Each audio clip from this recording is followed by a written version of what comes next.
Tonight, 3 stories that are all underneath about the same word: limits. Who has the power to compel you to speak? Who has the power to reshape a national landmark or fire the people who set your interest rates? And who or what has the power to burn 65,000 people out of their homes in a weekend? 2 of these are among the most polarizing political fights in the country right now. So I'm going to work hard to give you every side fairly and let you do your own thinking. Let's start with a name that still detonates a room: Anthony Fauci. Here's what actually happened on the facts. The Senate Homeland Security and Governmental Affairs Committee, chaired by Senator Rand Paul, a Republican from Kentucky and a longtime Fauci antagonist, voted along party lines to hold Dr. Anthony Fauci in contempt of Congress. The trigger was a hearing the week before about the origins of the COVID pandemic, in which Fauci declined to answer the committee's questions, invoking his Fifth Amendment right against self-incrimination more than 100 times. Paul's response was to push a contempt resolution, and then, instead of taking it to the full Senate floor for a vote, which is the usual path, to refer it directly to the Justice Department. His office said it would hand-deliver the referral to the Attorney General. Now let me lay out both sides as squarely as I can, because this one is genuinely contested, and reasonable people land in very different places. Here's the case Paul and the Republicans are making. Their argument is narrow, and they were careful to frame it that way. Paul insisted the vote was not about Fauci's opinions, his policies, or the pandemic response. It was, in his words, about one question: whether a witness can be ordered by a committee to answer questions and then defy that order without consequence. And Paul's specific legal hook is interesting. He argues Fauci couldn't legitimately plead the Fifth in the first place because President Biden, on his way out of office, gave Fauci a sweeping pardon covering federal offenses over roughly an 11-year span. Paul's logic: if you've been pardoned, you can't incriminate yourself for those acts anymore, so the Fifth Amendment shield doesn't apply. So refusing to answer is just plain defiance. And it deserves to be stated at its strongest. Now here's the other side, and it's just as forceful. Fauci's attorney called the whole thing a crude political stunt, and a continuation of what he described as Paul's personal vendetta, noting Fauci spent 50 years in public health. In his opening remarks, said the reason he was pleading the Fifth was precisely that he believed Republicans would try to take whatever he said and use it to prosecute him. Think about the logic of that trap for a second, because it's real. If you believe a hearing is being staged to manufacture a prosecution, answering questions is dangerous, but so is refusing. The Democrats on the committee raised a different alarm, a procedural one.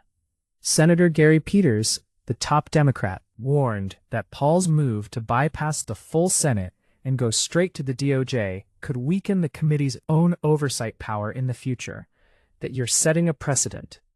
And this is where the outside legal experts get really interesting and really skeptical of the procedure, not of anyone's politics. Time quoted a former Senate committee counsel who called Paul's promise to march the referral straight to the DOJ silly theater with absolutely no legal effect, and warned that any procedural defect in how the contempt resolution was done could actually undermine the DOJ's ability to prosecute it later. Another law professor pointed out the deeper danger.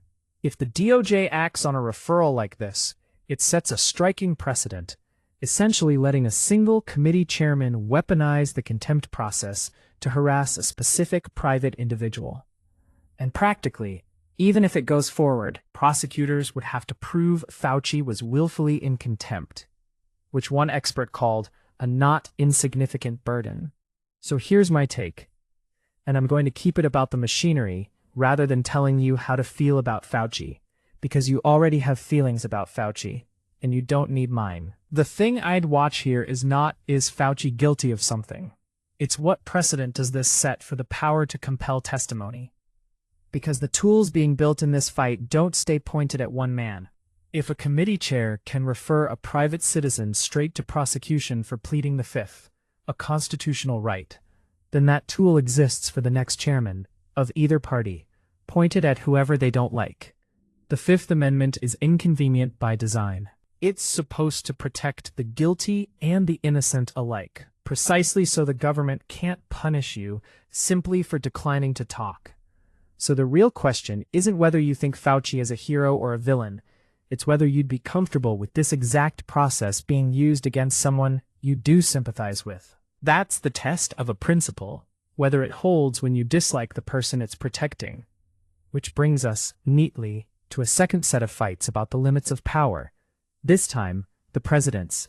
And two of them landed in the same week. The first, the White House ballroom.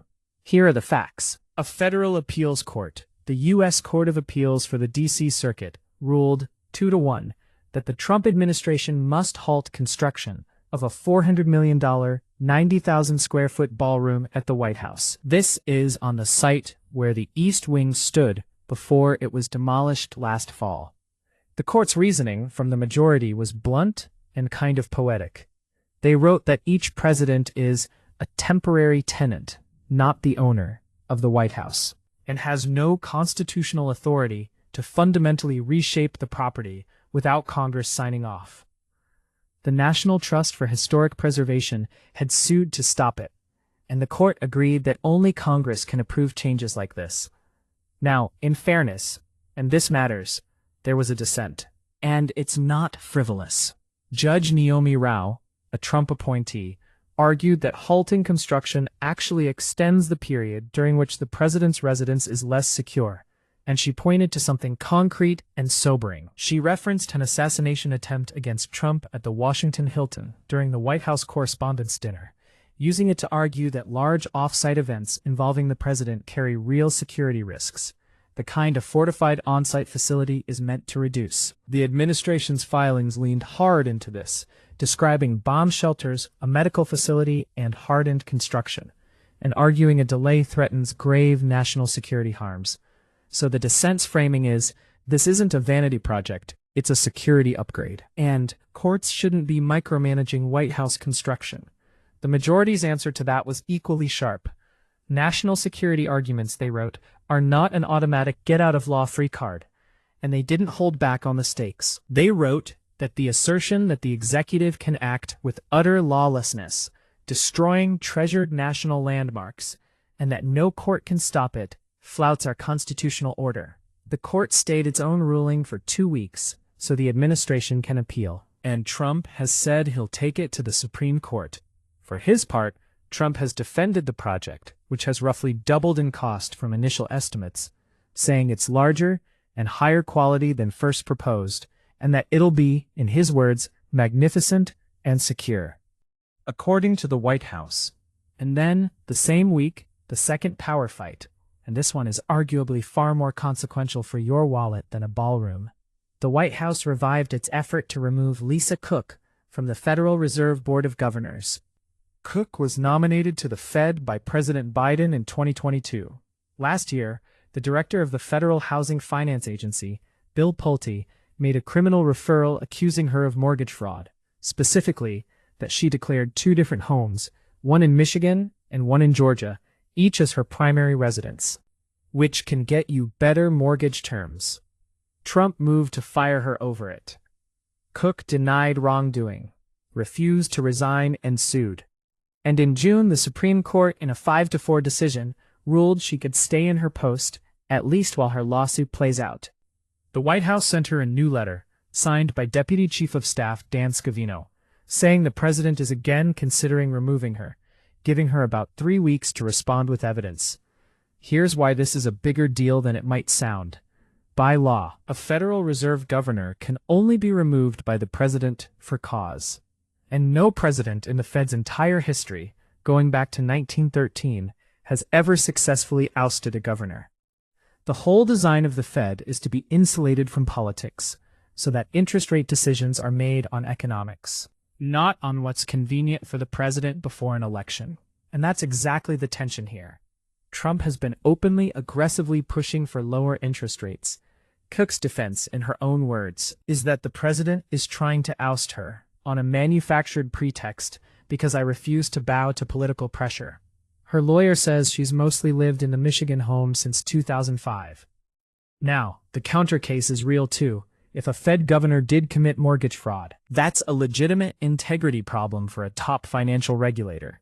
And for cause would arguably cover it. She hasn't been charged with or convicted of any crime, so this is all allegation at this stage. So let me connect these two, because they're the same story, in both the ballroom and the cookfight.